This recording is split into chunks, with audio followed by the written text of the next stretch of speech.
Fala aí, pessoal! Vídeo novo para o nosso canal, canal do Mago Rabelo. Curta, compartilhe, deixe o seu like, se inscreva no meu canal. Lógico, se esse canal tiver um bom conteúdo para a sua pesquisa. Pessoal, me mandaram aqui esse vídeo para mim aqui analisar as falas do Sabino ao respeito do Jesus romano. E o que o Sabino, a resposta do Sabino é isso. Eu achei muito interessante, por isso que eu estou fazendo aqui esse vídeo, um vídeo curto, para que a gente aí venha entender como se funciona todo um processo teológico e um processo historiográfico. Mas só para a gente aqui entender, tá? Para um pouquinho. De onde você tirou esse conceito aí? Que Roma é responsável. Primeiro me defina o que seria Roma para você. Naquele momento, o império dominante e que queria, na minha concepção, de que eles queriam, de uma vez por toda, tirar aquela lei dos hebreus, judaica no caso, né? Porque eu não tenho muita intimidade com ele. Mas com base em que nisso? Com qual fundamento você tem isso? Que Roma criou o Novo Testamento? Na verdade, eu usei o Novo Testamento, não só com base nas lives que eu venho vendo, e observe, olha o problema grave aí, vamos lá. Se você pega os fragmentos dos primeiros papiros de 150, eu lhe pergunto, 150, Roma estava preocupada com religião cristã? Mas nesse momento ele não estaria com a dificuldade de unificar, criar a desordem não estava instalada? Aonde isso? Onde está escrito isso na história? Em 150 depois de Cristo. Bom, imagina se nesse momento a ideia Não imagina se seria. Não é imaginação, é prova. Aí é achismo, não lido com achismo. Você tem os. Vamos lá, é porque o Ronaldo aqui, ele teve dificuldade de se expressar.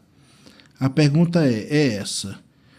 Então quer dizer que Roma nunca se preocupou com o cristianismo? Lógico que se preocupou. Nos evangelhos, Jesus foi morto numa cruz, porque Jesus queria ser rei dos judeus. Está lá a predição do seu crime. Em uma, Nero colocou a culpa nos cristãos sobre o incêndio que aconteceu em Roma. Então sim, havia uma preocupação de Roma ao cristianismo. Viu que ele estava crescendo. Aqui para a gente poder aqui entender um pouquinho. Vamos lá para a gente se situar. Pessoal, existem diversas análises, eu não vou chamar teoria, mas vamos chamar análises, de que os evangelhos, eles foram construídos por uma elite. Uns vão associar que essa elite seja a elite romana flaviana. Por quê? Muitos historiadores vão dizer que os evangelhos eles foram escritos a partir dos anos 70.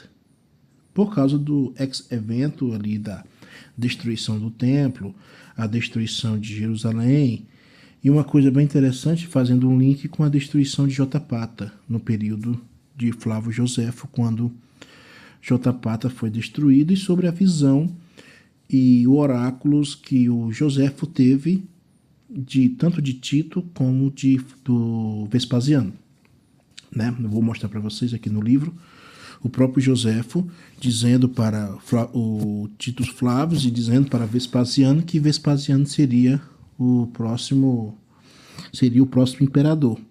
Nesse período ainda era Nero o imperador, e depois com a morte de Nero, né?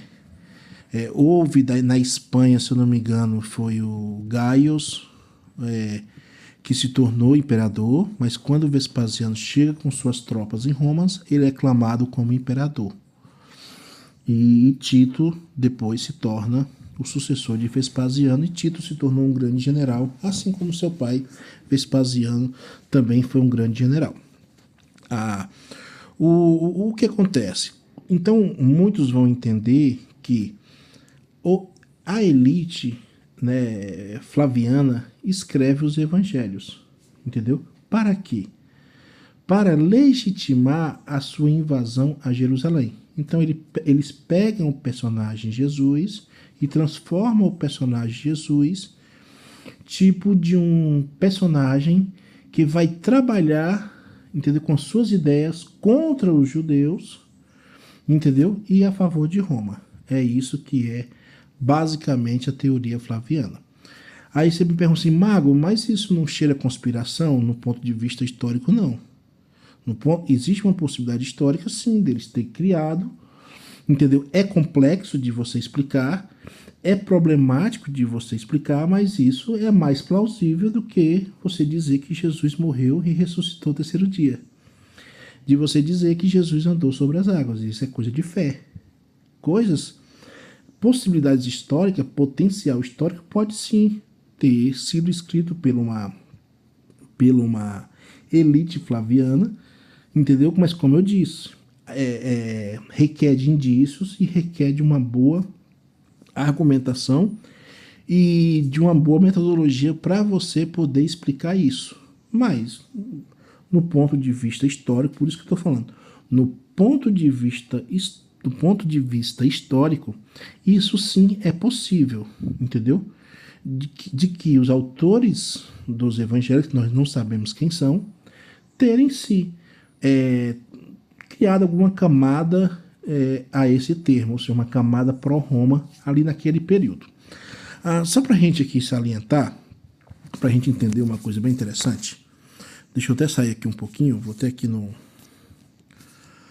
Son Goku, ele até me mandou para mim aqui, ó, tá aqui no livro do Flávio Joséfo, tá? Quando o Flávio Joséfo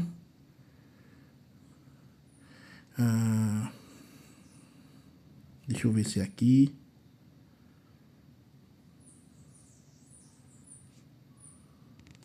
Então vamos aqui, é isso aqui, ó. Tá aqui no livro do Flávio Joséfo, tá, pessoal? Aqui é para vocês entenderem, tá? Joséfo diante de Vespasiano e sua profecia. Quando Joséfo ouviu, Vespasiano disse-lhe que queria falar com ele a sós, uma vez que Vespasiano fez sair a todos os demais, exceto seu filho Tito e a 2 amigos, disse Joséfo. Tu, Vespasiano, crê que com Joséfo tenha capturado só um primeiro de guerra, um prisioneiro de guerra? Pois venho diante de ti como mensageiro de fatos importantes. Pois se eu não tivesse sido enviado por Deus, faria o que prescreve a lei dos judeus e como deveria morrer um general. Me enviarás a Nero? Por quê? Depois de Nero não ficará nenhum sucessor. Cabe até caber a ti o império. Tu, Vespasiano, serás César e imperador, e também será o teu filho aqui que está presente. Então, tá vendo, pessoal? Aqui foi a profecia de Joséfo, como eu disse lá no vídeo. Então, para Joséfo, entendeu? Para Joséfo,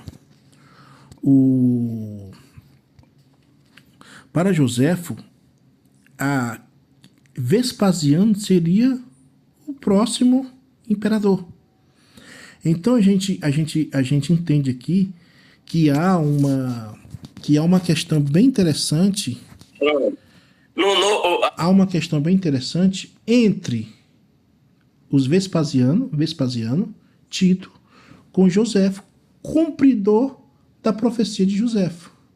Então, a destruição de Jotapata seria Deus avisando para Joséfo, olha, não se preocupa, a Jotapata vai ser destruída, entendeu? Porém, sou eu que estou enviando quem? O Messias. Quem é o Messias? Vespasiano. Quem está enviando depois é Tito. Entendeu? Então Joséfo começa a linkar a destruição de Jotapata e a destruição de Jerusalém como Deus sendo o agente causador daquilo através dos romanos. Entendeu? Então, o que foi que o autor bíblico fez? Possivelmente, ele ouviu essa profecia de Joséfo, né? Eu estou querendo entender, colocando como os evangelhos foram escritos a partir de 70. Então, colocar as palavras de José na boca de Jesus. Ou seja, que aquela destruição do templo, não ficará pedra sobre pedra.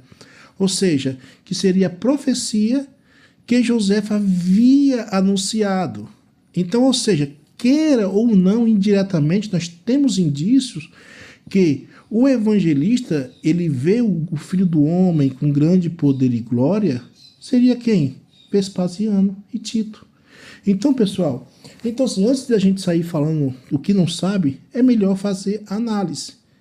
Entendeu? Uma análise mais minuciosa.